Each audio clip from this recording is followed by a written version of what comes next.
Okay, welcome. This is the kickoff orientation for the coordinating care for patients with chronic conditions for Connnectathon 33 in May, just about a week from now in New Orleans. Here's our agenda for today.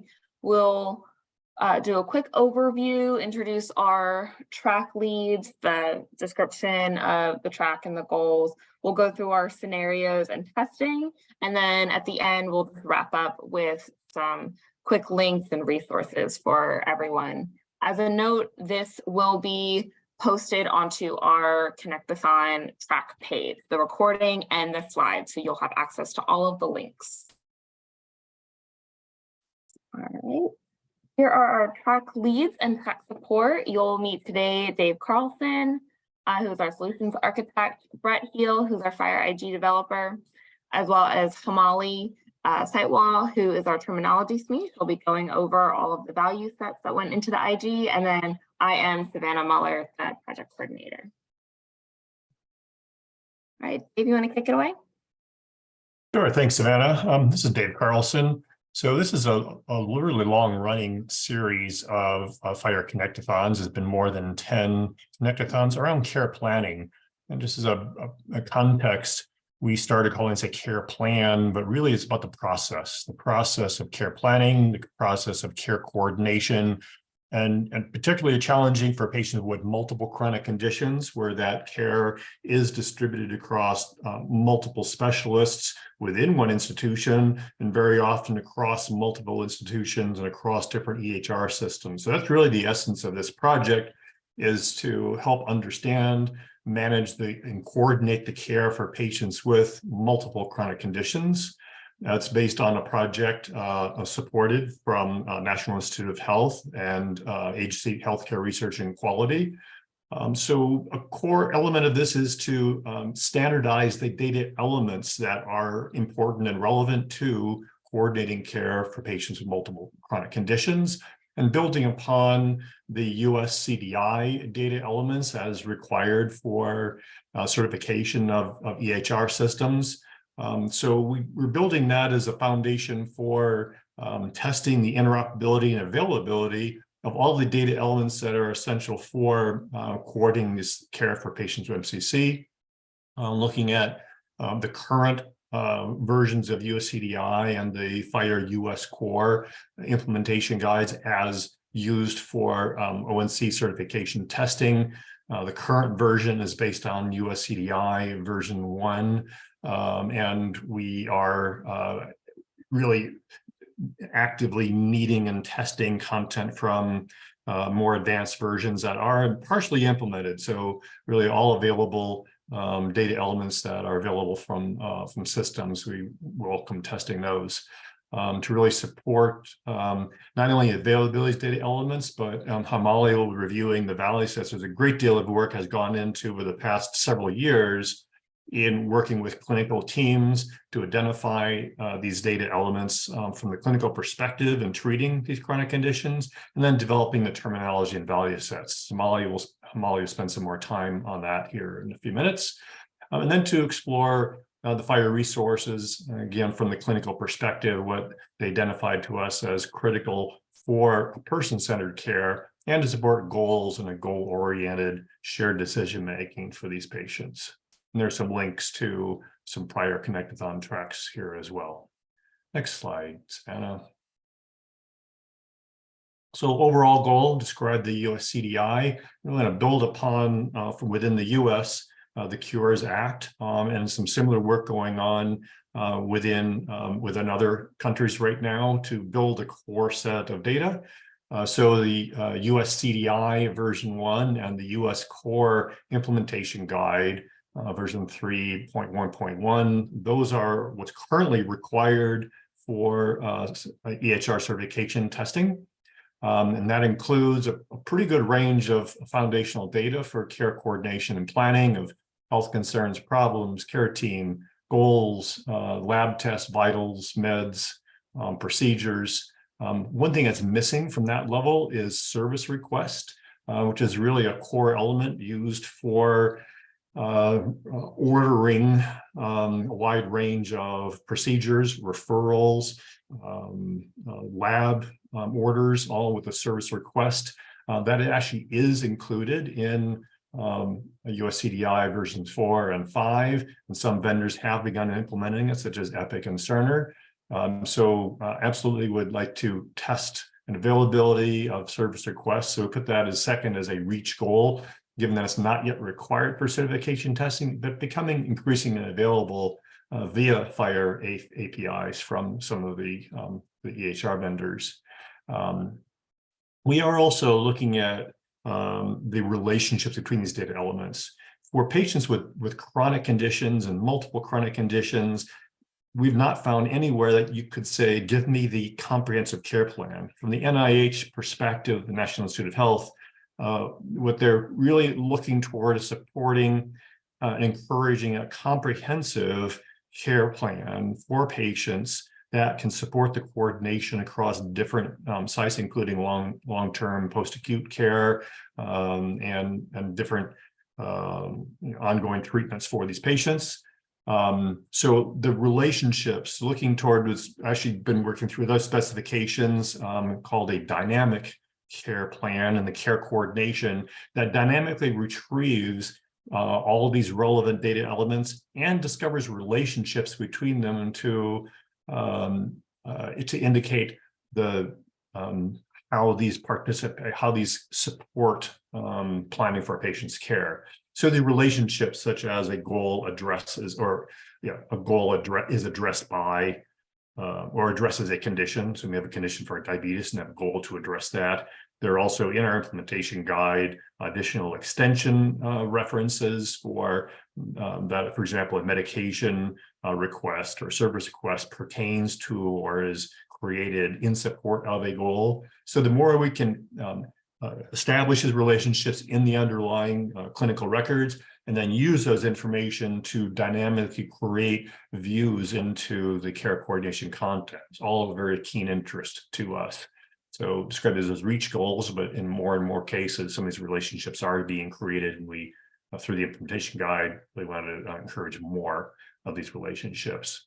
And then to evaluate which systems do meet the certification based on US core, and then our implementation guide, the profiles all extend the US core to provide additional constraints and recommendations.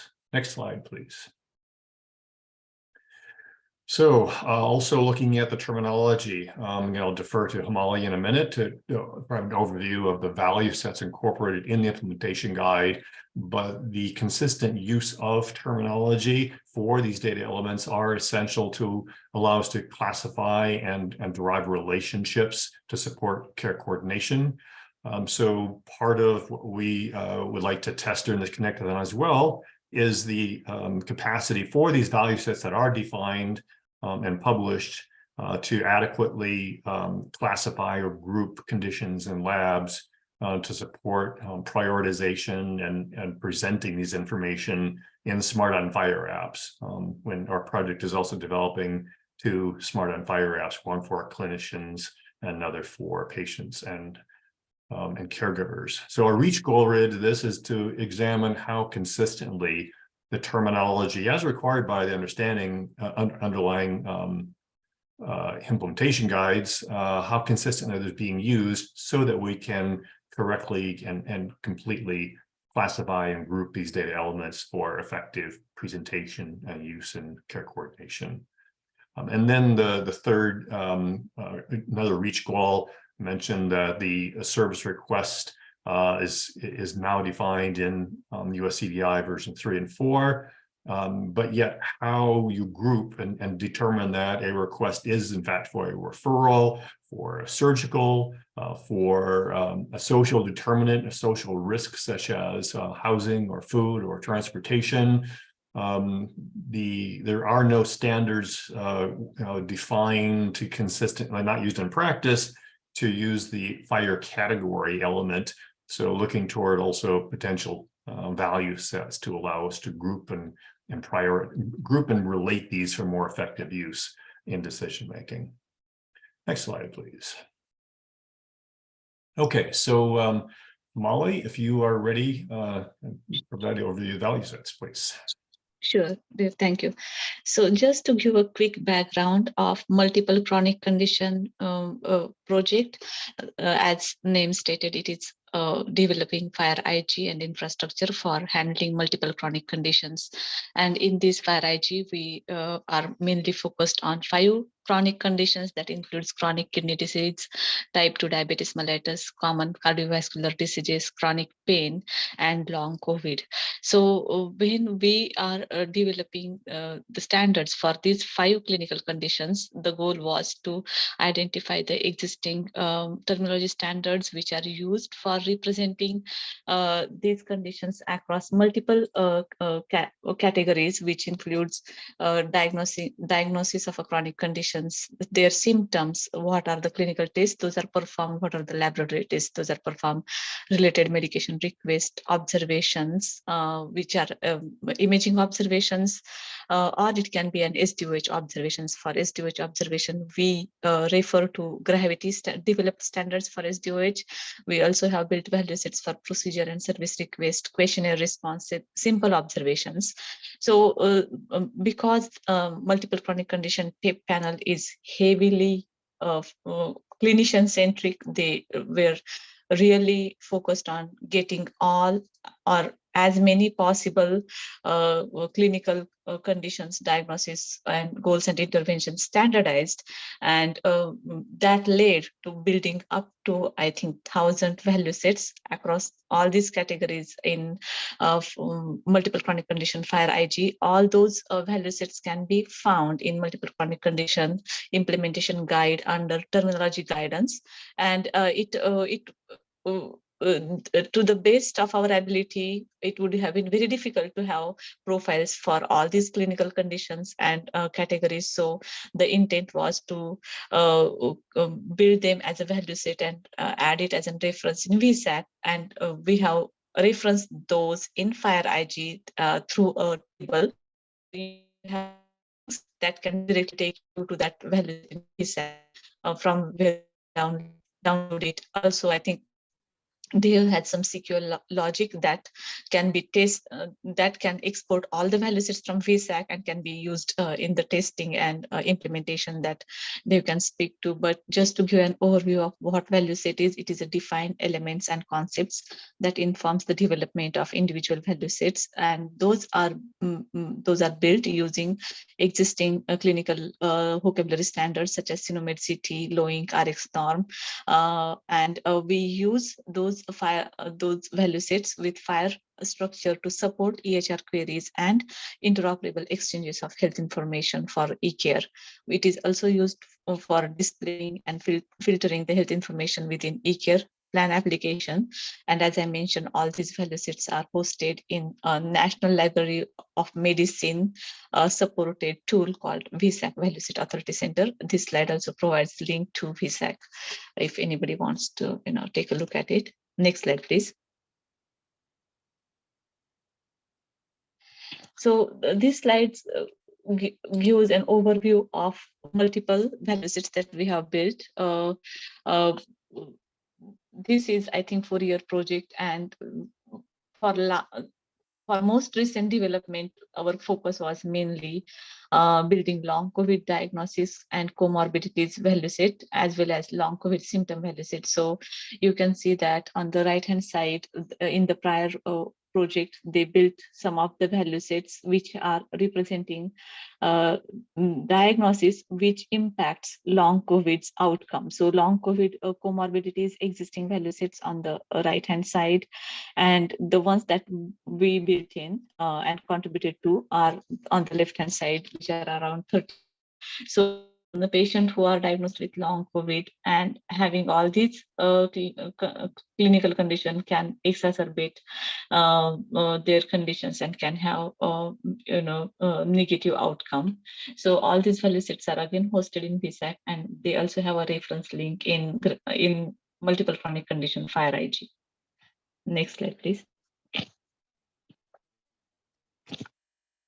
So this slide gives it is it is extremely difficult to diagnose patient with long COVID because there is no defined set of criteria, and based on TAPE and multiple chronic condition, TAPE experts, the best way, and as we also know, the best way is to identify the common symptoms which are experienced by the patient who are diagnosed with COVID in the past, or whose lab test supports the diagnosis of long COVID. So after working with multiple subject matter experts who are looking into long COVID patients day in, day out, and based on the industry research, these are the most commonly identified long COVID symptoms. And for each of these symptoms, we also have a value set built and hosted in VSAC. Next slide. So these slides provides an overview of multiple value set libraries which are currently hosted or represented in multiple chronic condition FHIR IG. So as I mentioned, there are value sets built for chronic conditions, a clinical test, goal, lab, results, medication, observation. And for observation SDOH, we reference to Gravity FHIR IG, including we also have questionnaire response and simple observation as well as symptom value sets. So we are really hoping that there would be an opportunity for us to test these value sets and in the patient application that is built by Dave, and check its usability in the data exchange through FHIR IG. With that, I would conclude the value set discussion. I think next slide is Brett. Thank you, Molly. Yes, let me cover this first slide next, and then Brett will describe some of the testing tools. So first, again, scenarios, and we've talked to a number of participants that we expect to be at the Connnectathon, and others that we will reach out to during the Connnectathon.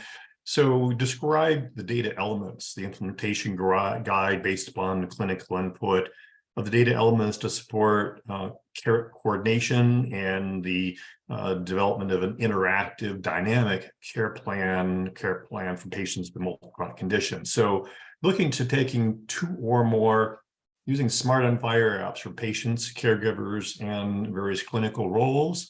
Our project team will have both a patient-facing and provider-facing smart on FHIR app.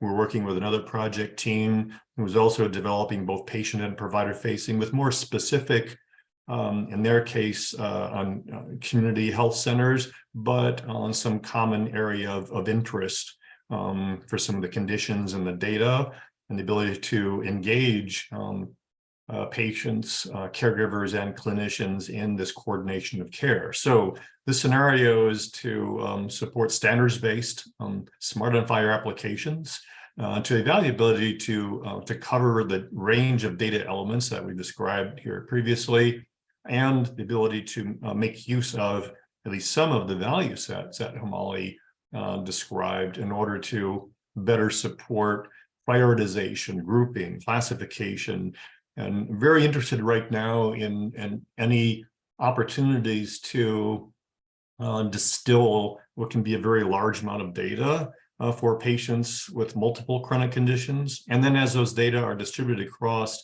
multiple EHR systems, differences, contradictions, duplications, and exploring how the value sets can assist us in grouping, classifying, organizing those information for more effective use.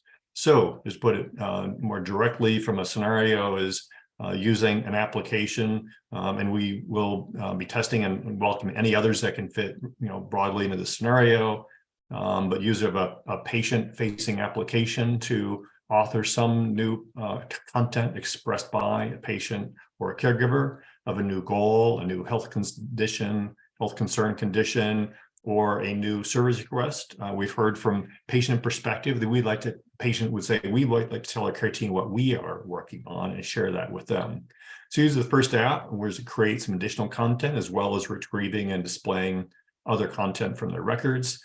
Write those new elements into a FHIR data repository. A second app, and really targeting applications that are independently developed by different teams, that share the same underlying standards based on US CDI and hopefully extending more over time with some of the MCC implementation guide constraints and additional extensions. So write those data elements in a way that another app can connect to the same repository, retrieve those data and display them, possibly whatever the use cases for that application, some different perspectives, but at least share these elements of better supporting coordination of care in different care contexts. So success criteria is really displaying these data elements as appropriate for the use case of that application, and that we can evaluate the ability that value sets or other means can be used to prioritize and better present these information for effective use. I put a stretch goal for this would be to reverse those roles where application 2 may create content, save it, and then application 1 to read it. So we do expect to be testing a number of applications for these types of roles. Next scenario, and Brett will talk about some conformance testing. Hi, so in this scenario, we're talking about, as Dave mentioned, conformance testing. We've set up an Inferno test kit, and if I could take the screen for a moment, I'll show you a little bit more about what Inferno is and that test kit. All right, 1 second. Can you let me know, can you see my screen? Yes, we can. Awesome, thanks very much. So Inferno is a framework for testing that is coming out of the ONC, the Office of the National Coordinator. They use it as part of their certification process, and it is similar, but not exactly the same as what you'll hear about if you hear about FHIR test scripts. There's some work being done to allow a crosswalk between the Ruby gems that are used in Inferno testing and the FHIR test scripts. FHIR test scripts are a part of the FHIR standard, whereas the Ruby gems that are used here in Inferno are not, but it's pretty similar. At any rate, Keith Carlson, a nice picture of him here. He's an important person to know about if you're curious about the Inferno framework and as a developer or a test developer are having any problems. The ONC is really good about responding to any questions people have about Inferno. So we set up a Git repository. You'll have the link later. Whoops, sorry, that was unintentional. And in the Git repository, it says it's the temporary home of our test kit. What we've done is we've embedded tests for the MCC implementation guide into the US Core implementation guide set of tests. And these are the same tests which are used as part of the ONC certification process, which includes US Core elements. In brief, to use it locally, you're going to clone the repo, the repository here, and then run on the command line bash script, which is just set up and run. These are just 2 short shell scripts that have 2 Docker commands and 3 Docker commands. Once you've run this, then you'll have a Docker container like you see here running. You can see it's alive. And then you'll navigate to localhost. Again, this is the local version of it. When you get to localhost, you'll see this. It's up and running. It's great. I have found that sometimes you want to, there's a validator that comes along with the different Ruby gems. And at least in a Windows environment, it can be useful to sort of ping the validator before you start testing. I'm not sure why, but the TCP, the connection to the validator sometimes needs to be reset. It could just be my system. At any rate, once you have the test kit running, choose the test kit you want to run, select the suite, and then the test will pop up. And you'll see something like this, and you can choose to run a specific test or all the tests. Test 14 is the multiple chronic care plan goal test, which I have up here on the screen. I pre-ran this just so that you guys would see what the output is like. But when you run a test, you can either run it like all 400 tests that are here, or just run the particular module or section. running test, you'll see that you need to put in a patient ID. It can be a comma with a limited list. And as it mentions here, the sum of these patient IDs should show conformance to the must supports for all the elements that have a must support. A fire endpoint is needed, and if you have any authorization on there, at least OAuth authorization, you'll want to include an access token. And then you'll run your test. Your test will run, and then the output will look kind of like this. And here you can see we've done a validation against, we've checked to see, there you go, if all these must support elements are being used. And this is telling us could not find achievement status, reason rejected extension in the ones which were provided. And that is because the particular patient that I was using had a goal that wasn't finished yet. So it didn't have an achievement status and it wasn't rejected. So it didn't have a reason rejected using. But had I included other patients with goals that did have the achievement status filled in or a reason rejected, then this would have been a nice green check mark, just like you see here, saying that everything was passed. Again, similarly, this is a nice test, which is checking the references that are being looked at. And all these four elements were addressing or were pointing to specific fire resources, and they were included and they were conformant to the MCC-IG, and so this was a pass. When you finish, then you can go down to report on the section, and by clicking report, it'll generate this nice report that you can print out as a PDF. And this is kind of what it'll look like. And this is the detailed view, so it'll have the details of the tests that you ran and what the status was of those tests.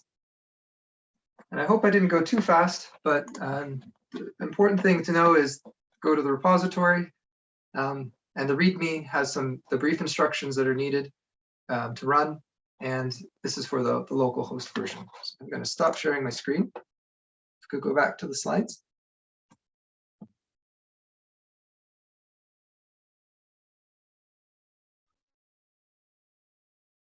Thank you very much, Savannah.